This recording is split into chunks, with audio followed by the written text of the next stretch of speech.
Muito boa tarde a todos os que nos acompanham por via telemática e em especial ao Dr. Luís Costa e Sousa.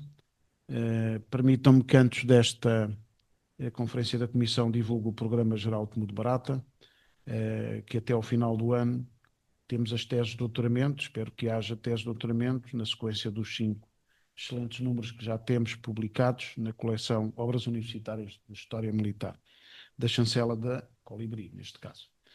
E também lembrar o nosso 32º Colóquio de História Militar sobre Serviço Militar, Leituras da História. O Call for Papers foi divulgado. Gostava muito que participassem, fizesse a chamada de atenção no mail que enviei a todos os membros, mas relembrar que é só até 3 de outubro, ou que a data limite é 3 de outubro. Vamos então ao orador desta manhã, o Dr. Luís Costa e Sousa, que vai desenvolver o tema da percepção de ameaças aos preparativos militares. Portugal em armas na segunda metade do século XVI. Luís Filipe Guerreiro da Costa e Sousa nasceu em Tomar, no ano da graça de 1964. É licenciado em Arquitetura, na Faculdade de Arquitetura da Universidade de Lisboa, mestre em História pela Faculdade de Letras da Universidade de Lisboa e doutor em História dos Descobrimentos e Expansão pela mesma instituição. É investigador integrado do Centro de Humanidades da Universidade Nova de Lisboa, é investigador responsável pelo projeto DRE Militari e corresponsável pelo projeto exploratório Moving City. Dedica-se ao estudo da ligação entre a produção artística quinhentista com a escrita e prática da guerra em Portugal no século XVI. Tem várias obras publicadas, como A Arte da Guerra, A Arquitetura dos Campos de Batalha no Portugal de 500 e, mais recentemente, representações do campo de batalha em Portugal, 1521-1621, neste caso em coordenação com a Ana Paula Avelar. Foi vencedor do Prémio de Defesa Nacional por 2 vezes e agora é membro da Comissão Portuguesa de História Militar. Caro Dr. Luís Costa e Sousa, o Zoom é seu para a sua apresentação. Eu vou fazer aqui, vou compartilhar, que é mais fácil. Então, muito obrigado, Sr. Major-General Vieira Borges, por mais esta oportunidade de falar sobre a guerra no século XVI, de alguma maneira. Digamos que esta comunicação que eu vou fazer, esta pequena palestra, esta reflexão, é mais uma reflexão do que outra coisa, digamos, porque isto respondeu um pouco ao repto que os nossos tempos, digamos assim, que os nossos tempos nos fazem, não é? Ao mesmo tempo que tenta responder também ao repto que nós, como historiadores, temos tudo o que nós temos que pensar no que respeita aos temas de estudo a que nos dedicamos. Da percepção da ameaça, no fundo, este título vem um pouco de uma conferência que há tempos fizemos, há uns anos atrás, em 2019, precisamente em Lagos, já que estávamos agora a falar de Lagos, não é? Que foi na sequência de outra conferência que fizemos na Torre do Tom, depois fizemos uma segunda em Lagos sobre toda a problemática que envolveu a Batalha de Alcácer Quibir e todo. Aliás, fizemos questão, curiosamente, uma vez que Alcácer Quibir é a batalha sobre a qual mais se escreveu em Portugal, fizemos questão de falar sobre Alcácer Quibir, mas não sobre a batalha. Falámos de tudo o que havia a falar. Claro, nunca falamos sobre tudo, mas falamos de grande parte das coisas, desde o vestuário, à música, aos itinerários, enfim. A batalha ficou de lado, propositadamente. E a conferência foi interessante e as pessoas aderiram, de facto, bastante à conferência e nós fizemos depois uma segunda versão menos extensa em Lagos. E precisamente em Lagos, eu tinha feito uma conferência em Lisboa sobre o itinerário do Exército de Dom Sebastião em Lagos, como já estão mais perto de Marrocos, não é? Decidi fazer outra sobre o Exército marroquino no século XVI. E a dada altura, depois de fazer a minha exposição, laboriosamente preparada, e na qual investi grande parte do meu tempo, como podem imaginar, há uma pessoa do público que me pergunta: isso é tudo muito interessante o que vocês estudam no século XVI, mas para que é que isso serve? Para que é que estão a estudar o exército marroquino do século XVI e as ligações aos otomanos, essas coisas? Enfim, e de facto é uma pergunta pertinente, não é? Eu posso, à partida, dizer que estudar história, escolher um tema em história, é um pouco como isto na perspectiva do historiador e mesmo na perspectiva de quem nos ouve. é um bocado como apreciar um quadro, enfim, do Leonardo da Vinci, a Mona Lisa, e eu dizer que gosto daquele quadro, e apreciar um do Picasso e dizer que não gosto daquele quadro, por exemplo. Em parte, em grande medida, os temas que nós escolhemos têm que ver com os nossos gostos pessoais. Mas não só. De facto, quando falamos da guerra no século XVI, há uma componente que se perde de alguma maneira, que são as realidades geopolíticas da época. E no caso de todo o processo que conduziu ao Alcácer Quibir, esse é tão importante quanto hoje em dia nós temos outra percepção das ameaças que não tínhamos há 15 anos atrás. E, portanto, talvez seja bom, interessante e necessário enquadrarmos e chamar um pouco à coação a percepção da ameaça tal como nós hoje a sentimos, porque percebemos agora o que é que de facto é uma ameaça ao nosso modo de vida, do modo geral, falando do modo geral, e perceber assim porque é que no século XVI Portugal se internou em Marrocos da maneira que se internou e que deu origem a um dos maiores desastres militares portugueses, se não ao maior desastre militar português do século de toda a história militar portuguesa. E vou começar por vos mostrar este mapa, que já é um mapa com alguma idade, já é um mapa antigo, que é do Hess, de um livro que fazia falta às pessoas relerem de alguma maneira, e que nos dá a perspectiva do Mediterrâneo no século XVI. E todos os movimentos que se fizeram, que tiveram lugar neste espaço, que, como o Andrew Hess diz, é a fronteira esquecida da Europa. De facto, o século XVI, o grande parte do conflito entre a Europa e o Norte de África faz-se nesta fronteira que é o Mediterrâneo. Digamos que é uma continuação, de alguma maneira, daquilo que se vulgarizou como a reconquista cristã, não é? Digamos que os exércitos muçulmanos no início da expansão do Islão chegam e tomam praticamente toda a Península Ibérica, fica apenas uma pequena zona à maneira dos gauleses na Gália, com os romanos. Não é uma aldeia romana, mas é uma pequena zona ali nas Astúrias, e essa zona vai servir, no fundo, para os antigos reinos cristãos e as populações que sobreviveram à invasão árabe, neste caso árabe, de facto, começarem paulatinamente a avançar com a sua fronteira pela Península Ibérica abaixo, para sul, não é? Até que finalmente, no século XV, depois de eliminado o último reino de Granada, o último reino islâmico da Península Ibérica, passam a ser os cristãos a entrar em Marrocos, no Norte de África, não em Marrocos só, mas em todo o Norte de África. E de facto é esta a grande fronteira onde vai ter lugar os grandes conflitos do século XVI no Mediterrâneo.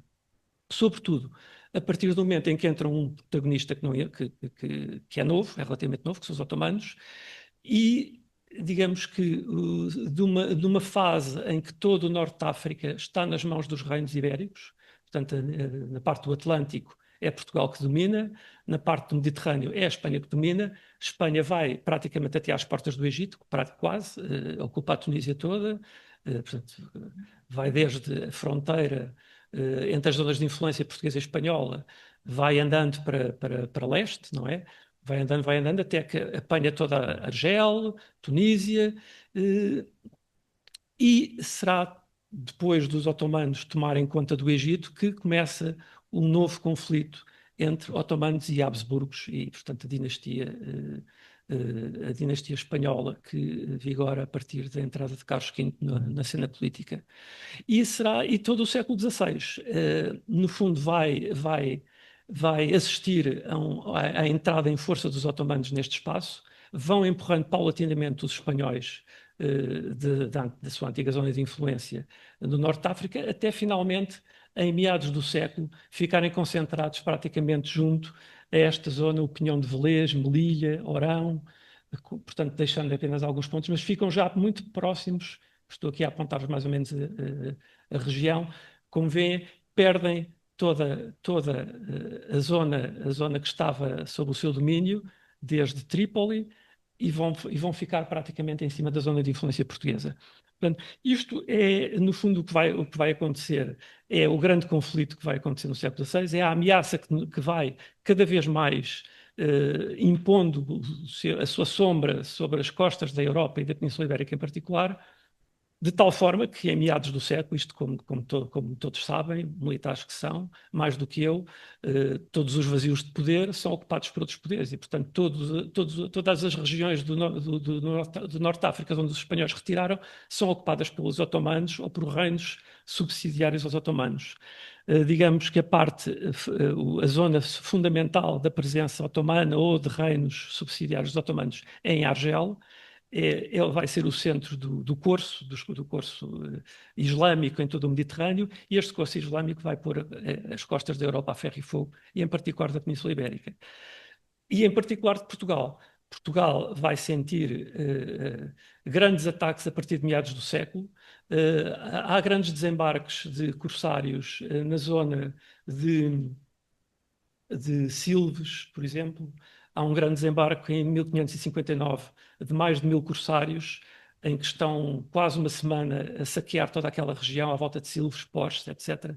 As ordenanças, digamos, as companhias de soldados que existiam em Portugal para proteger os pontos fortes da costa, desde Silves a Lagos, passando por Portimão, Faro, etc., são impotentes para conter os corsários islâmicos, precisam de facto de vários dias para se conseguirem organizar e expulsar, digamos, os invasores, por assim dizer.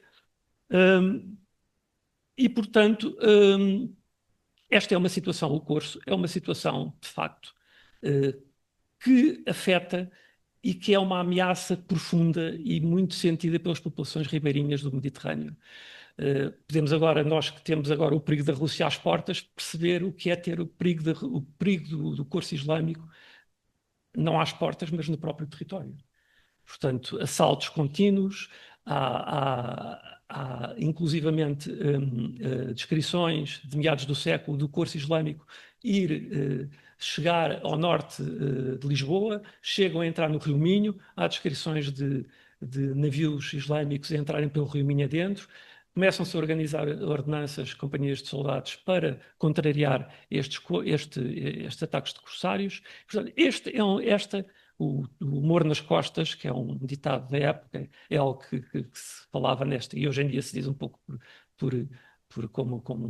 com algum humor, mas nesta altura havia pouco humor nisto, não é? Era uma realidade terrível.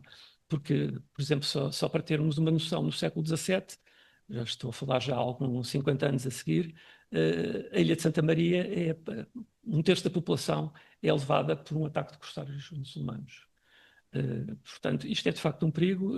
A Argel, entre os historiadores, a Argel é conhecido como o supermercado dos cativos. Era onde se concentravam em grande parte os cativos de todos os corsários do Norte de África e que depois se dirigiam para Istambul, digamos, o centro do poder islâmico no Mediterrâneo. Portanto, o corso é um dos perigos, mas na Península Ibérica há outros perigos, nomeadamente para termos a noção de que existe, de facto, esta é uma fronteira muito porosa, há grandes, digamos, entradas de homens vindos do Norte de África em Espanha, na Espanha árabe, na Espanha cristã, e inclusivamente, existe a grande revolta, a descrição da grande revolta que tem lugar no fim de 1569, a revolta das Alpujarras, que dura 3 anos, é de tal forma importante, é de tal forma crítica essa revolta, que chega a recear-se uma reinstalação de um califado na Península Ibérica. De tal forma foi terrível e foi difícil de conter esta revolta dos mouriscos no sul de Espanha, que inclusivamente contaram com grande apoio vindo do Norte de África. Portanto, todo o perigo era ampliado pela toda a situação do Mediterrâneo, que se transformou, de alguma maneira, o Mediterrâneo central e oriental, num mar muçulmano, de alguma maneira. Em Portugal, digamos que a zona de influência no território que hoje identificamos como Marrocos do século XVI, que permanecia dividido entre o Reino de Fez a norte e o Reino de Marrakech a sul, tinha duas dinastias rivais que se enfrentavam, os Sádidas a sul e os Ouattassidas a norte. Em 1549, portanto, lá está, em meados do século XVI, em que há estas grandes convulsões em todo o Mediterrâneo, a cidade de Fez foi tomada pelo sultão Sádida e consegue assim concretizar a união de Marrocos, tal como hoje o conhecemos hoje em dia, e dar por fim à dinastia rival. E a Jihad, portanto, todo o processo de guerra aos cristãos fazia parte, digamos, do receituário desta dinastia, e não é por acaso que foram os Sádidas, inclusivamente, que conseguiram tomar a única fortificação, pela força das armas, a única fortificação portuguesa, a fortificação de Santa Cruz de Cabo Guerra, que cai em 1541 por cerco. É a única que cai por cerco. E é precisamente para os Sádidas. Digamos que a relação da dinastia Sádida com os otomanos não foi linear, variou entre alianças, absorção da influência militar dos turcos e conflito aberto. Interessa também sublinhar que a própria ligação entre os Estados cristãos entre si também não é linear. Os franceses fazem por via do antagonismo com a coroa espanhola, com a coroa espanhola, exatamente, acabam por fazer uma grande aliança com os otomanos, o que é algo perfeitamente inacreditável. Os franceses, a aliança é essa que dura até o século XVIII, se não estou em erro.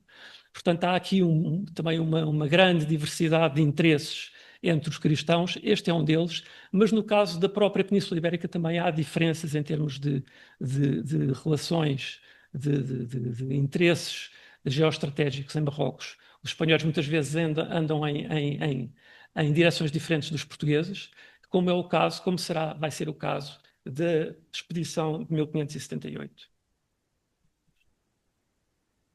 Acelerar. Ora bem.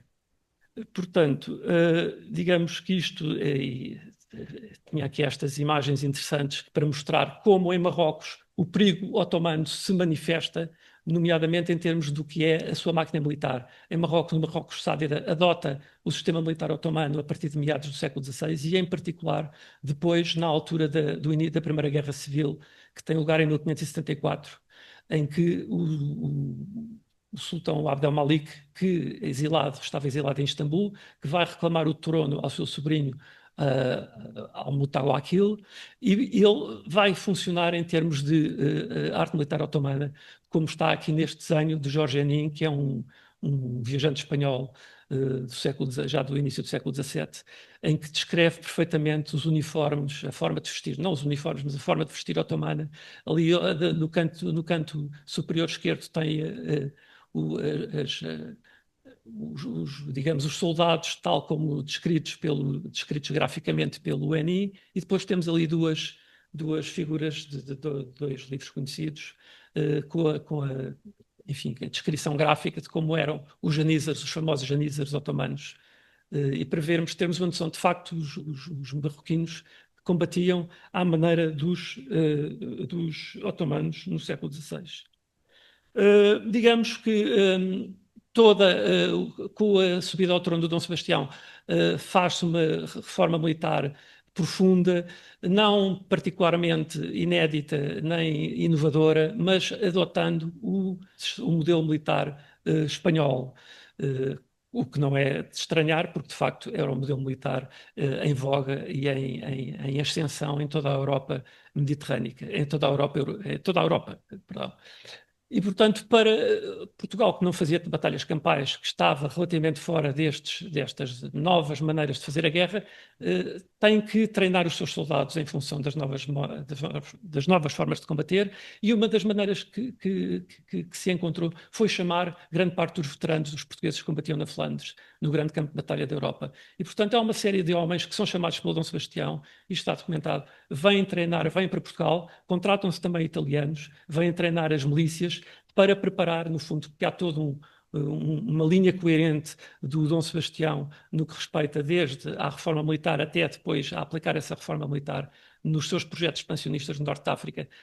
Todos os 10 anos de reinado dele são, de facto, todo este processo coerente, introdução de novas formas de combater, treino dos soldados, fazer os primeiros testes no Norte de África. É uma primeira expedição ao Norte de África em que ele vai testar as novas formas de combater. Isto são, portanto, é a legislação, introduz nova legislação e aqui estão os tratados com a entrada, portanto, com a chegada a Portugal destes homens veteranos da guerra europeia, conhecedores das formas de combater, entram também em Portugal toda a produção, digamos assim, de tratadística militar, de normativa, etc., de forma de combater, de organizar os soldados do terreno, e os próprios portugueses começam a dedicar-se também a um grande surto de publicação de manuscritos, sobretudo, mas também alguns impressos, de tratados militares, de manuais militares, melhor dizendo, baseados essencialmente em tudo o que se escreve de mais avançado na Europa. E, portanto, em Alcácer Quibir é este modelo que vai ser posto em prática, tendo em conta, para termos uma pequena comparação, o número de soldados que vai combater em Alcácer Quibir está mais ou menos em linha com o que acontece nas grandes expedições de Espanha, como estão ali escritas desde a conquista de Tunis, expedição de Argel, expedição a Gerba. No caso de Gerba era uma expedição de menor dimensão, mas em todo o caso também com alguma dimensão. E, portanto, a de Alcácer Quibir, com os seus 20.000 homens, está muito em paralelo com o que se faz em Espanha. E o que é que escola militar, que organização do Exército é que vai combater em Marrocos? Os portugueses vão combater em Marrocos como organização europeia, nitidamente. É toda a forma de combater da pequena guerra, das entradas, dos raids, tudo isto é outro tipo de guerra. A guerra de afirmação, a guerra de conquista, a sério, é a guerra feita à maneira da Europa. É uma guerra de afirmação de poder, de afirmação de conquista de território, como hoje se faz, no fundo, na Ucrânia, não é verdade? As coisas não mudam assim tanto. E temos aqui os elementos fundamentais daquilo que é um exército europeu, são os grandes esquadrões de alguns milhares de soldados, muitas vezes. No caso de Alcácer Quibir, são mesmo alguns milhares de soldados. A partir de 1.500, 2.000 soldados fazem estes grandes quadrados, que depois têm toda uma série de apetrechos, digamos assim, que são toda a parte das armas de fogo. Portanto, temos o centro, que são as armas, digamos que em termos da guerra, a guerra europeia do século XVI, há duas grandes componentes de armas. Umas são as lanças de origem clássica, que vão buscar influenciar as sarissas macedónicas, com vários metros de altura, com cerca de 5 metros de altura, e depois temos as armas de fogo, os arcabuzes, os mosquetes, etc., que são colocados à volta, são os elementos com que se compõem, no fundo, estes grandes esquadrões, estes grandes formaturas militares. E tudo isto tem digamos, tem uma forma de se aplicar na prática, de se gizar, tem um planeamento, como aconteceu em Alcácer Quibir. Planeavam-se estas formaturas em Conselho de Guerra, os vários participantes do Conselho de Guerra, capitães, gente experimentada, dava a sua opinião. Digamos que são os modelos teóricos que estão sempre na base de todas estas formulações. São decididos depois os modelos que vão funcionar na prática, e em Alcácer Quibir, de facto, estes modelos funcionaram mesmo. Esta é uma das gravuras mais conhecidas, a do Miguel Leitão de Andrada, que é já de 1629, mas ele é um dos participantes da batalha, ainda faz, ele estava na frente e, portanto, só a frente do exército é que está representada nesta gravura. Esta, por exemplo, é a gravura de outro veterano da batalha, já representa o exército na totalidade, com a estrutura com que ele foi organizado, 3 linhas, portanto, tem os canhões à frente, 3 linhas de infantaria, a cavalaria de cada uma das alas, e a artilharia à frente, claro. A grande arma de afirmação do poder do século XVI por excelência, nem sempre decisora das batalhas, mas em termos de afirmação, sim. E, finalmente, a formatura que foi adotada pelo Exército de Dom Sebastião, que, no fundo, tem muito que ver com a formatura de marcha. Digamos que quando o Exército, tal como a tratadística da altura, qual Vigésio, que inclusive vai buscar ao Vigésio, ao eterno Vigésio, de alguma maneira, sempre que o Exército se movimentaria por terreno hostil, como era o caso do Exército Português, deveria movimentar-se com uma formatura mais próxima da ordem de batalha, o mais próximo possível da ordem de batalha, como é evidente, não é? Surgindo o inimigo de improviso, o exército tinha que rapidamente adotar a formatura final. Foi o que aconteceu. Do lado esquerdo há a formatura de marcha, Portanto, isto é retirado das relações presenciais da batalha.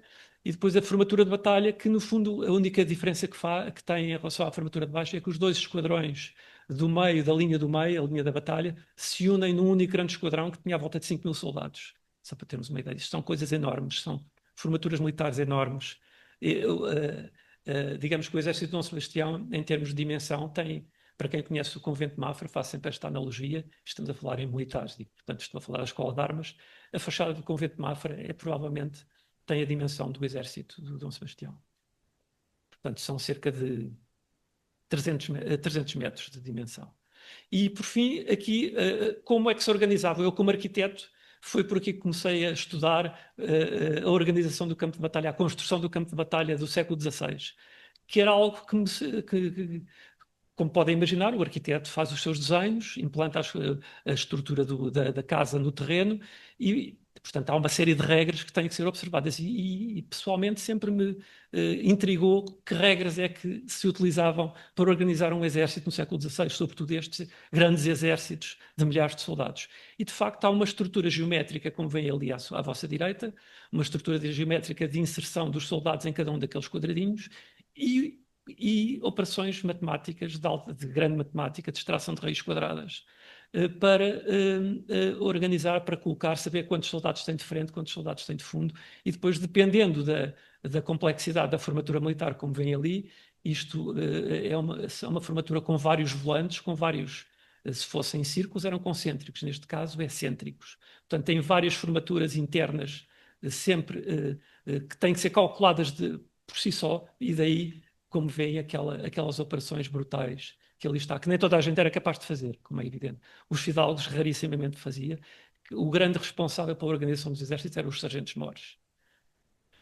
E aqui estão a aplicação das operações matemáticas à formatura do batalhão de cavalos do rei Dom Sebastião. Não vou demorar muito, está ali um pequeno excerto de onde se tira, de onde nós ficamos a compreender que, de facto, estas regras eram aplicadas na prática, porque uma das relações presenciais da batalha, de facto, descreve o batalhão do rei com 24 soldados de frente por 25 de fundo. E isto, a 25ª fileira, tem que ver com as operações matemáticas de extração de raízes quadrada que se fizeram para os 600 cavalos do rei Dom Sebastião.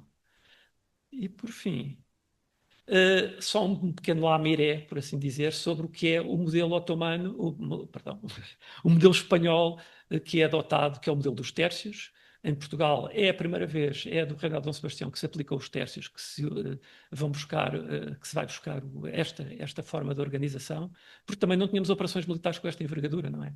E, portanto, quando há uma operação militar com uma envergadura que justifica o tércio, porque cada tércio tem à volta 3.000 soldados, é em Alcácer Quibir que se vai aplicar isto, preto no branco, e nós, enfim, esta seria a organização teórica de cada tércio. Claro que isto, durante a campanha militar, os soldados vão adoecendo, vão reduzindo o número, etc. e tal.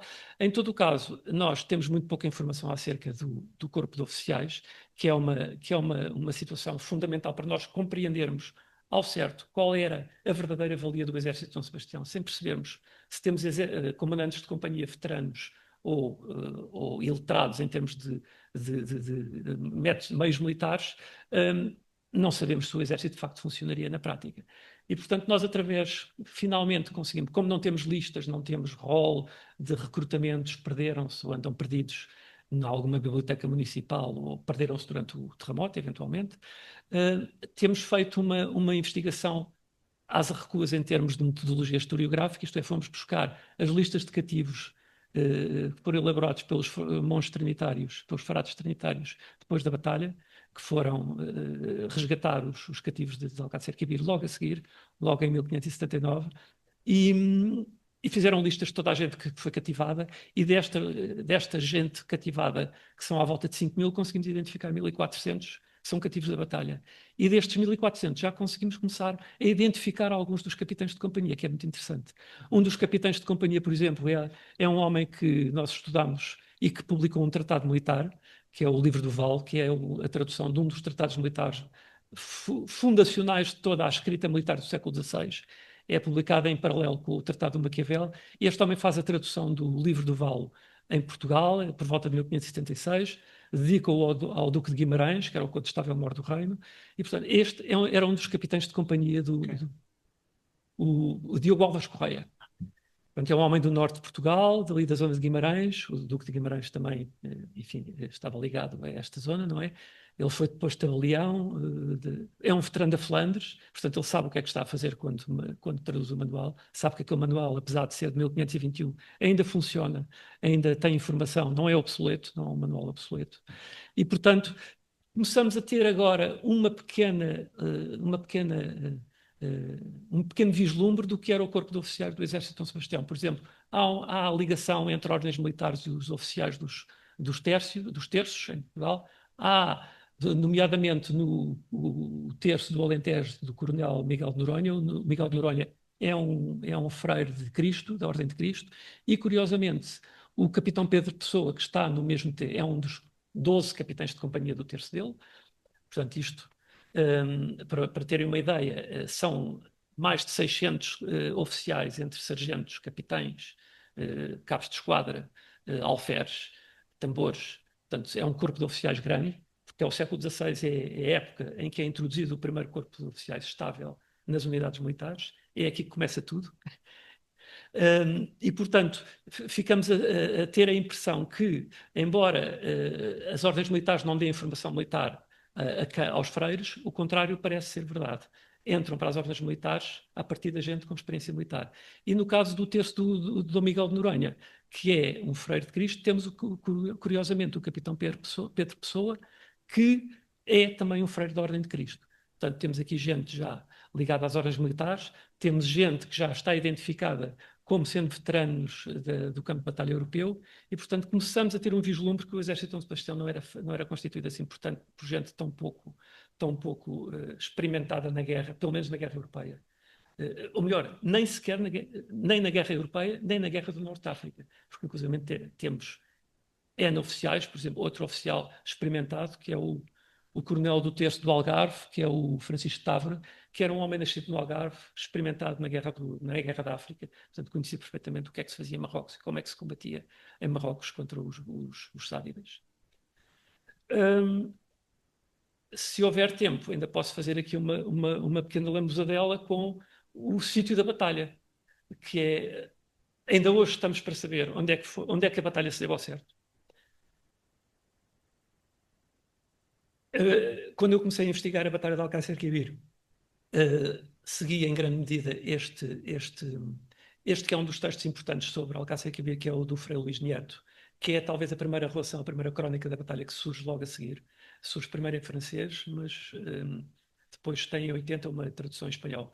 E aqui nesta gravura que vem, digamos que o Frei Luís Neto tem também um manuscrito, isto é um impresso, está ali identificado o sítio, portanto, o local geográfico, geral, onde a batalha terá tido lugar. Portanto, é paralelo é o rio Mucazim, em português, Mekhazin, não sei pronunciar isto em árabe, e depois, perpendicularmente, é o rio Lucos, que vai ter Alcácer Quibir. Exatamente, esse é o Mucazim. E, portanto, o Frei Luís Neto aponta para que a batalha se deu na perpendicular, portanto, na direção de Alcácer Quibir ao longo do rio Lucos. Contudo,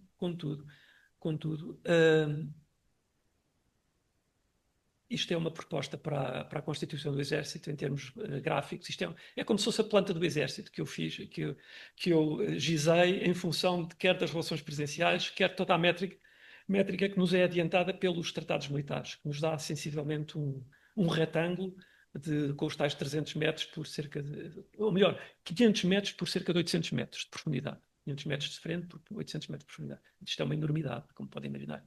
E para quê? Para tentar colocar isto no terreno. Isto são, voltando atrás, portanto, em relação à localização do campo de batalha, não fosse, aquele seria o lugar ideal, portanto, ao longo do Rio Lucos, seria o lugar ideal e que bate certo com muito do que se escreveu nos testemunhos presidenciais da batalha, não fosse a tradição oral. Isto é, no século XIX, portanto, no início do Protetorado Espanhol, começou a circular uma lenda, algo a que existia uma Cuba, portanto, um Morábito, que assinalaria o local onde o Abd al-Malik morreu. E esse local está precisamente na perpendicular ao Lucos e na direção, portanto, ao longo do rio Mucazim, na direção de uma povoação que hoje em dia se chama do Bar Suacan, que hoje em dia já é uma povoação com alguma dimensão. E, de facto, este Morábito foi escavado na época do Protetorado Espanhol, em 1529, por um arqueólogo muito interessante, que ele próprio dava um livro, um filme, provavelmente, poderia ser um Indiana Jones espanhol, escavou esta zona, ele escavou muito, grande parte de Marrocos, da parte romana, pré-romana, etc. Esta zona que está muito perto de uma cidade romana que é Volubilis, ele escavou, portanto escavou aquilo que ele chama a necrópole de Alcácer Quibir e de facto à volta do Morábito descobriu à volta de cerca de 40 sepulturas, o que indica que isto de facto não é vulgar, num doar não podem haver tantas sepulturas. Isto não é um cemitério, não é nada, portanto e mais, nas sepulturas descobriram-se balas de canhão, portanto, e balas de canhão consentâneas com a artilharia da época. A Cuba ainda existe, vários autores já a identificaram, eu próprio, quando lá estive em 2015, identifiquei, ali está, numa perspectiva daquilo que será o campo de batalha, e este campo de batalha de Suacan joga com tudo o que são as descrições da batalha. Há uma pequena colina, que é a colina à sombra da qual a povoação está construída, a Cuba lá está, o rio lá está, e portanto tudo isto joga a favor deste campo de batalha, como sendo o campo de batalha de facto de Alcácer Quibir. E se nós sobrepusermos, digamos, os levantamentos espanhóis que se fizeram nesta altura, tive o cuidado de o fazer no Google Maps e de facto o levantamento, os rios continuam com a mesma, mais ou menos com o mesmo andamento. Eu fiz essa sobreposição entre dois mapas, não é? E está ali localizado aquele retângulo à escala, tive o cuidado de reduzir o retângulo do exército português à escala, frente a Suacan, e aqui um bocadinho mais aumentado, digamos, a distância que o Miguel Leitão Andrada diz que o exército parou antes de começar a batalha, cerca de 600 metros da povoação, portanto, da Cuba. E, portanto, isto aqui faz algum sentido. Agora precisamos fazer umas escavações lá no local. É um projeto que tenho aqui em parceria, para fazer em parceria com a Comissão de História Militar Portuguesa e com a Comissão de História Militar de Marrocos, se tudo correr bem. E aqui também fiz aqui um pequeno ensaio à escala daquilo que seria, se me permitirem, eu vou só passar atrás a formatura militar do Exército para perceberem o que é que está ali em causa. Digamos que nesta zona, aqui, este é o terço que, em todas as relações, é o terço dos aventureiros, portanto, era constituído pelo escol, digamos, de todos os soldados portugueses, e estava ligeiramente saliente em relação ao resto do exército. E, portanto, é com base neste terço dos aventureiros que eu faço. Ui, é lá. Desculpem isto. É com base na dimensão que teria o terço dos aventureiros na batalha, à volta de 30 metros de frente, que eu faço depois este cálculo e depois a adaptação geométrica com recurso aos pontos de fuga. Com recurso aos pontos de fuga, está acabado. Para vermos, aquilo seria à frente daquele terço dos aventureiros, daquele esquadrão. Portanto, frente à Cuba, que esta foi a zona fulcral de todo o combate, foi onde se decidiu a batalha na prática. Digamos que esta frente avançou até ali à Cuba, terá sido ali que o sultão Abd al-Malik morreu. Resta lembrar, recordar que em Marrocos esta batalha se chama a Batalha do Rio Mucazim ou dos Três Reis. Morreram os três reis, morreu o Dom Sebastião, morreu o candidato ao trono, o Mahmoud Tawakil, e morreu o Abd al-Malik. Portanto, o herdeiro foi o vencedor da batalha foi o Al-Mansur, e que iniciou, como podem imaginar, um reinado, é chamado o reinado dourado. Inclusive, ele depois faz uma expedição que vai até ao rio Níger, toma todo o Níger. E de facto é um reinado extraordinário. Depois cai na Guerra Civil, que nos vai ser representada curiosamente, e fechando agora um bocadinho o círculo, ao nosso Jorge Denin, que representou o exército marroquino do século XVI, no final do século XVI, início do século XVII, e que está a representar precisamente o exército marroquino na nova Guerra Civil que surge depois da morte do Al-Mansur, e que ocorre, vai eclodir em 1613. E pronto. Temos aqui, no fundo, como se manifestou, como a reação à percepção da ameaça, como se manifestou em Portugal e como Portugal procurou reagir e quais foram os resultados funestos depois desta reação às ameaças que se faziam sentir, na verdade, na Península Ibérica e em particular em Portugal. Muito obrigado. Eu tinha aqui algumas questões, não sei se alguém... Vamos cancelar aqui o link. Interromper o compartilhamento. Exatamente. Eu achei muito interessante estarmos a falar, ter falado depois do dia 10 de junho, com o discurso da Lídia Jorge, em que houve grandes discussões ontem e hoje, ter falado exatamente da questão dos otomanos e dos ataques dos corsários, designadamente a Silves e a Lagos. Deixo uma primeira questão, mesmo já nesta altura, eram levados, julgo que foi isso que eu percebi, para a Argélia e depois para Istambul. Eventualmente. Não utilizou o termo escravo, portanto, utilizou o outro termo. Cativo. Exato, Cativo. os cativos. Eu vi várias imagens de mulheres brancas a serem depois vendidas nesses mercados. Portanto, nós tratávamos a linguagem dos que vinham da África ou que vinham designadamente de Marrocos como escravos, e depois de outros pontos da África. Eles não eram tratados como escravos, havia um tratamento diferente relativamente aos cativos. Sim, Esta não. é uma pergunta que contém esse debate sim. colocou Sim no e não. Parlamento. Pois, sim e não. Claro que sim, claro que digamos que dentro dos cativos estamos agora a falar do modelo otomano, modelo de militar otomano. O modelo militar otomano, como sabem, tem uma componente que é, regular, que é um exército regular e pago, assalariado, que são os janízaros. E em Marrocos isso acontece. Portanto, por influência otomana, em grande medida, eles de facto têm aquilo que chamam de Makassim, que é a componente regular, que em princípio são alguns soldados, alguns milhares de soldados de infantaria, que depois com o Al-Mansur, inclusivamente, muitos deles são vestidos à janízares, perfeitamente, inclusivamente há descrições com fatos brancos e aqueles chapéus compridos, tipo otomano, amarelos, e alguma tropa de cavalaria também. Normalmente mais couraçada também, por influência otomana em grande medida. Este corpo permanente é alimentado por cativos, tal como com os otomanos, que iam muitas vezes, para alimentar este corpo regular, faziam cativos as crianças dos reinos cristãos que lhes eram vassalos, não é? E há descrições, desde o século XV que temos descrições dessas, não é? Vão crianças para o harém, são treinados, são um pouco como da Rússia está a acontecer, de alguma maneira. Tudo isto é algo que vem do leste da Europa, retirar as crianças, desenraizá-las e treiná-las para a guerra. Portanto, isto é um modelo otomano. E em Marrocos faz-se a mesma coisa com os cativos. E porquê com os cativos? Com os elfos? Porque, digamos que a grande tropa da confiança do sultão são os elfos, que os portugueses, que os europeus chamam os renegados, em Marrocos chamam-se os elfos, porque é a tropa que é leal, que não tem outra espécie de lealdade senão ao próprio sultão, ao próprio xerife.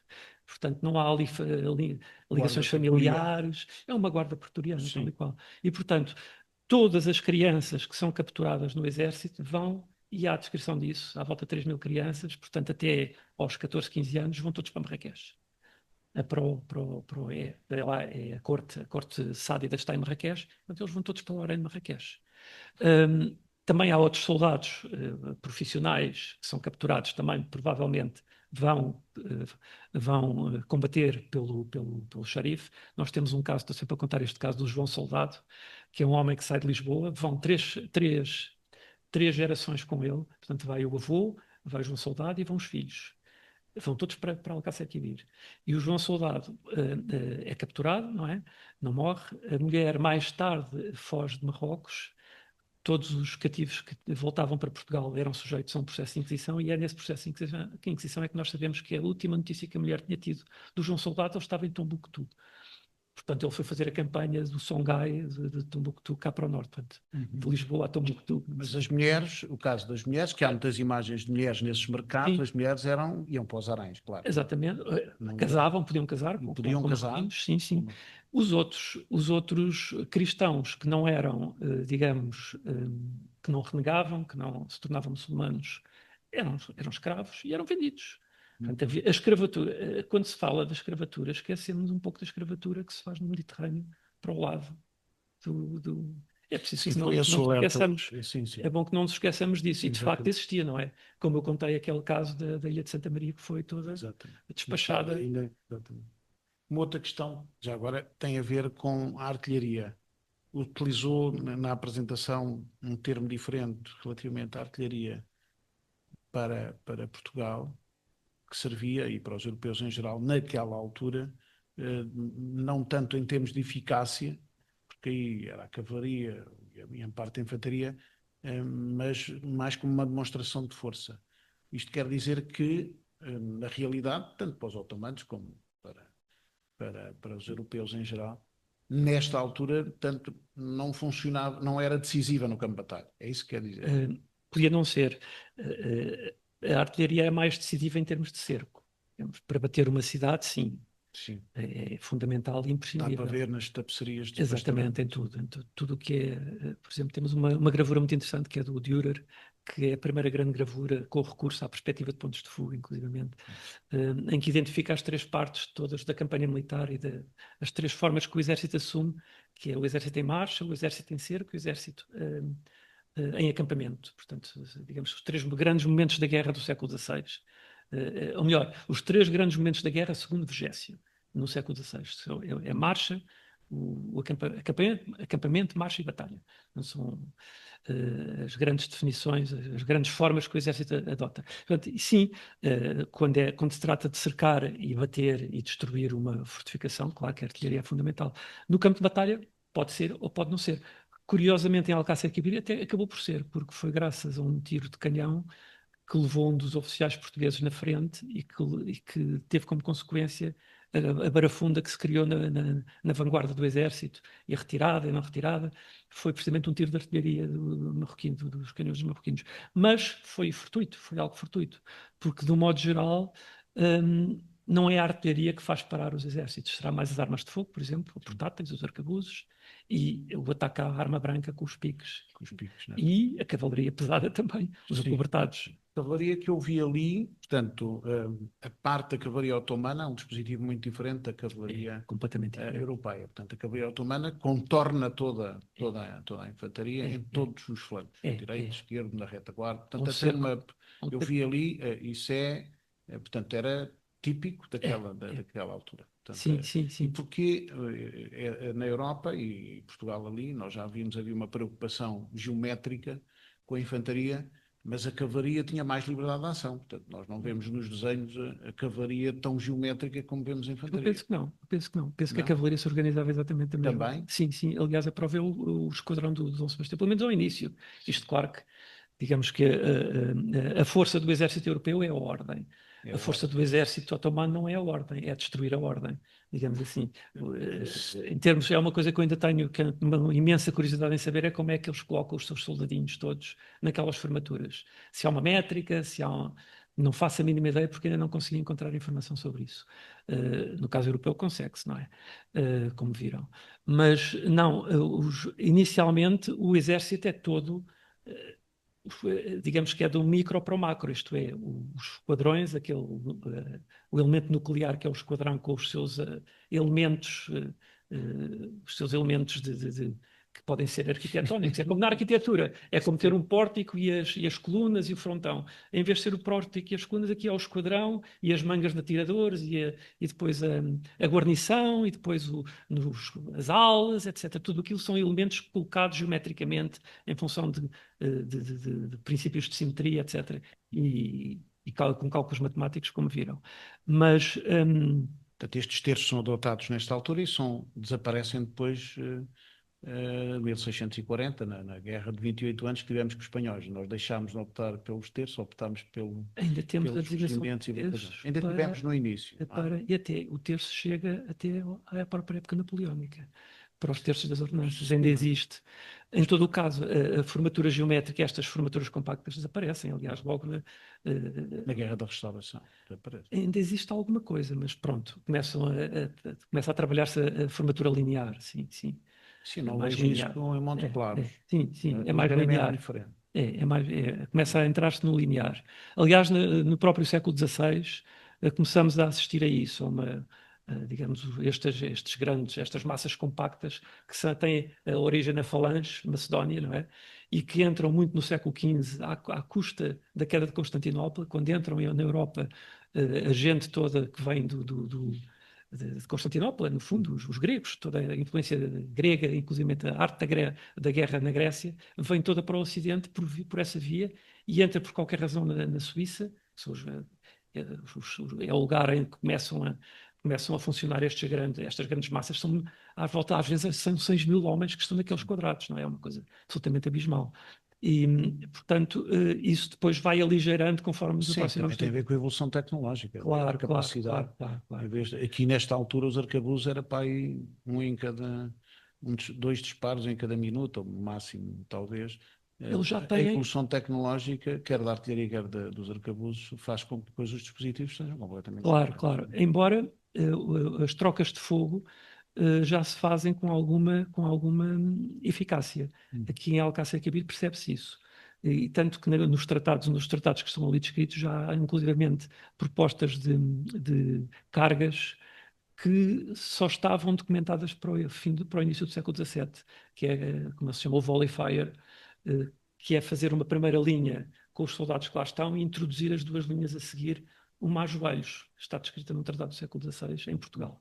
Portanto, que é uma inovação supostamente holandesa, mas não, já se fazia na Península Ibérica. Que o Dr. Luís Costa e Sousa vai publicando na Comissão, nós vamos dar esse apoio, tal como na ligação com a Comissão Marroquina, para aquele trabalho que referiu ali há pouco. Acho que é importante. Fiquei muito feliz de ter finalmente ali a organização para o combate e os nomes dos vários comandantes, portanto começam a fazer um trabalho já importante e depois a identificação desses mesmos comandantes e portanto apoiaremos dentro das nossas possibilidades e agradeço em nome de todos esta conferência. Como dizia no início, digamos que a história é fundamental para não cometermos os mesmos erros, mas é fundamental quando se apresenta a arte da guerra de um determinado período, tal como nos fez hoje, fazer um enquadramento naquele primeiro slide do que era o mundo nessa época e o que era a percepção da ameaça nessa época. Foi muito importante nós vermos